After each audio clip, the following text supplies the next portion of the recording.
Hello book besties, thank you so much for being here. Welcome or welcome back to my channel.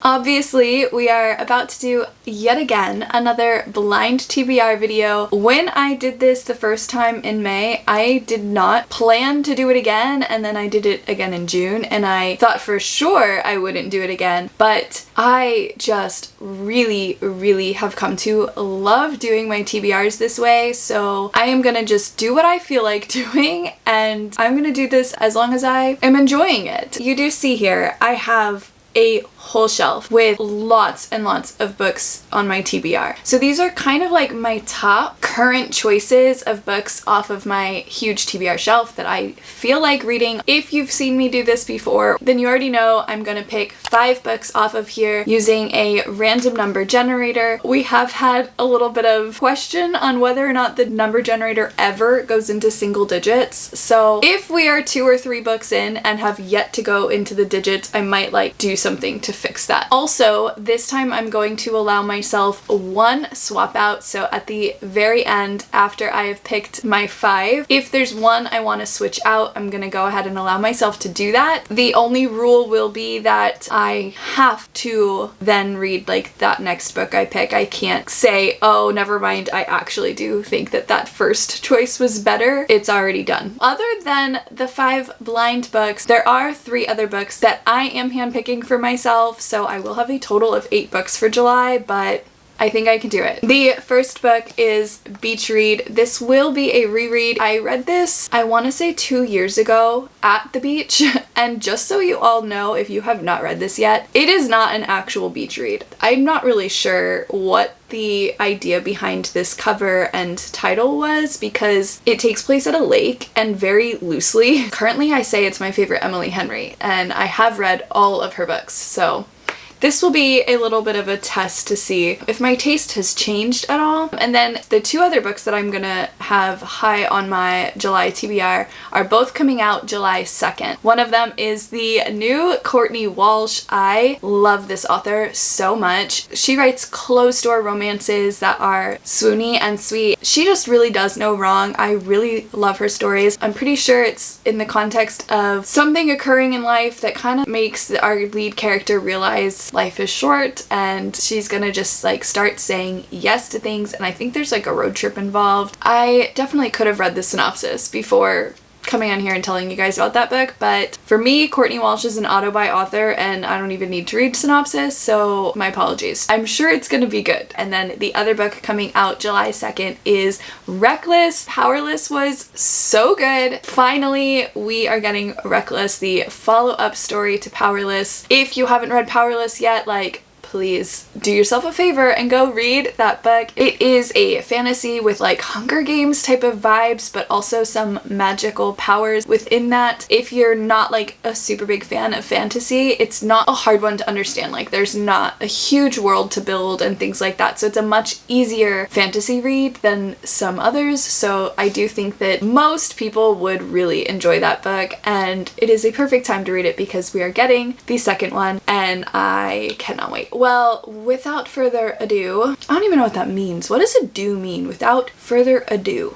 Anyways, doesn't matter. So we have 26, so I'm going to put in our number. Let's do this. Generate. What's it say? Tell me what it says.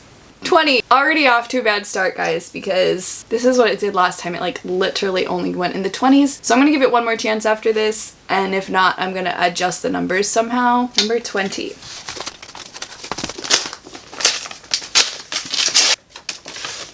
Okay. This is probably one that I struggled to even put on here. Like, this is probably the last book on this entire cart that I actually wanted to read, but I was like, but I do want to, so I'm gonna include it. It's good. It's fine. Under the Magnolias. This one was a total cover buy for me. With the magnolia tree, that is something very meaningful within my family, and then I just really liked this cover, but I don't really know what it's about. It takes place in 1980. It says Austin Foster is barely a teenager when her mom dies, giving birth to twins. leaving her to pick up the pieces while holding her 6 siblings together, and doing her best to stop her dad from retreating into his personal darkness. She's scratching out a living on the family's tobacco farm. When a few random acts of kindness help to ease the Fosters' hardships, Austen finds herself relying upon some of Magnolia's most colorful citizens for friendship and more, but it's next to impossible to hide the truth about the goings-on at their farm, and Austen's desperate attempt to save face all but break her. Just when it seems she might have something more waiting for her with the son of a wealthy local family who she's crushed on for years, her father makes a choice that is going to crack wide open the family's secrets and lead to a public reckoning. There are consequences for loving a boy like Vance Cumberland, but there is also freedom in the truth. It does sound quite interesting. This is exactly why I love doing my videos this way, because I want to read this one, but I probably never would have actually picked it up, and now I am more likely to actually read it, and we'll see how it goes. All right, generating 11. We went down a bit, so here's proof. Oh, this one's like really skinny. That's good. When I'm trying to read 8 books, I'll take skinny books. We have Denise Hunter, Bookshop by the Sea. My Nana came to my house, saw this, borrowed it, and really enjoyed it. So this is basically a Nana recommendation, which I am here for because my Nana has really great taste in books. Again, it's just one of those that I would always sit there and be like, oh, I want to read that, I need to read that soon, and probably never actually would have picked it up. So I'm in fact pretty grateful that this one got picked. But not for nothing, this one really does sound good. Even the blurb, it says Sophie Lawson should be enjoying her sister's wedding day, but nothing could have prepared her to see the best man again. After her mom became bedridden and her father bailed on the family, Sophie found herself serving as a second mother to her twin brother. Putting aside her own dream of opening a bookshop, this takes place on the North Carolina beach town. Now it is finally time for Sophie to follow her own pursuits. Seth has a new job and Jenna is set to marry her college beau in Piper's Cove. But the destination wedding reunites Sophie with best man Aiden, her high school sweetheart who left her without a backward glance. When an advancing hurricane strands Aiden in Piper's Cove after the wedding, he finds the hotel's booked to capacity and has to ask Sophie to put him up until the storm passes. As the two ride out the weather, old feelings rise to the surface. Can she trust Aiden to stick around this time, and will he find the courage to risk his heart? Okay, it does sound really cute, so hopefully the number generator does not let me down, and even more than that, hopefully my Nana doesn't let me down, which she never does. It actually went into the single digits. Number 4, I'm in shock and so happy that it finally did a single digit. Okay, we've got another really thin one. Ooh, a good summer choice. Same time next summer. I think I read like a chapter in this last summer. I don't know why I didn't continue. I have seen so many people enjoy this one. She is engaged. She's going to tour a wedding venue near her family's Long Island beach house. But the minute she's arrived, she senses something's off. Wyatt is here, her Wyatt, but there's no reason a 30-year-old engaged woman to feel panicked around the guy who broke her heart when she was 16, right? But being back there, hearing notes from Wyatt's guitar float across the night air from next door, her memories come flooding back. Their connection is as undeniable as it always was, and she will have a choice to make. This is the same author of Nora Goes Off Script, which I think is her most popular book. Again, I don't know why I put it down, so I'm glad to pick it up again and read it before summer just flies right past us. Alright, we've got 2 more. I'm not gonna adjust the numbers because it did go into the single digits, so maybe there's nothing actually wrong with the generator. Number 2, maybe this is what it does. It goes high and then it goes low and then it doesn't move around a whole lot after that. But we'll take it. Okay, I'm excited about this one. I literally just read Reckless and I'm so excited because now Heartless is on my TBR. This is the second book in the Chestnut Springs series. If you don't already know, I'm sure everyone already knows because I'm probably one of the last people to even read this series. This one I hear is even better than the first one. This one is about a single dad who hires a nanny, and there's a little bit of like an age gap and some chemistry. I am excited. I'm really so thankful that this one was just picked. All right, last one, number 21. Another really solid choice.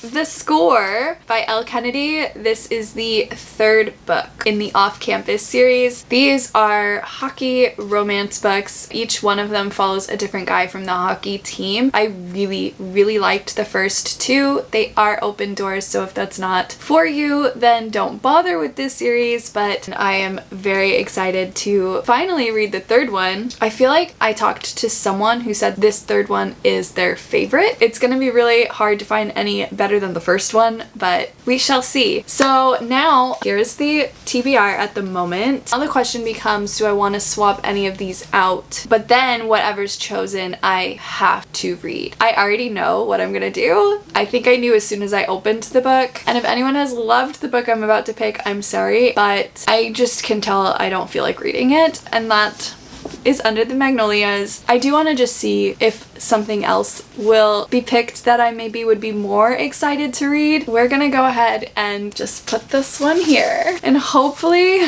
the next pick I'll be a little bit more excited about. Moment of truth. All right, number 12. Oh, I'm like extra nervous because I don't want to regret this choice. Okay, this probably still would ultimately not have been a top choice. Oh, there's some books on here that I want to read so bad. But this is one I've put off for long enough, and I do have mostly romance on my TBR yet again, so this will be a good mix. The Gracier. Survive together or die alone. I hear this one is pretty creepy, but oh my gosh, I love this cover. I can't believe like I'm finally going to read this book. I am a little nervous because I don't vibe very much with creepy settings and creepy things, but we'll see how this goes. In Garner County, girls are banished for their 16th year to release their magic into the wild so they can return purified and ready for marriage, but not all of them make it home alive. Their greatest threat may very well be each other.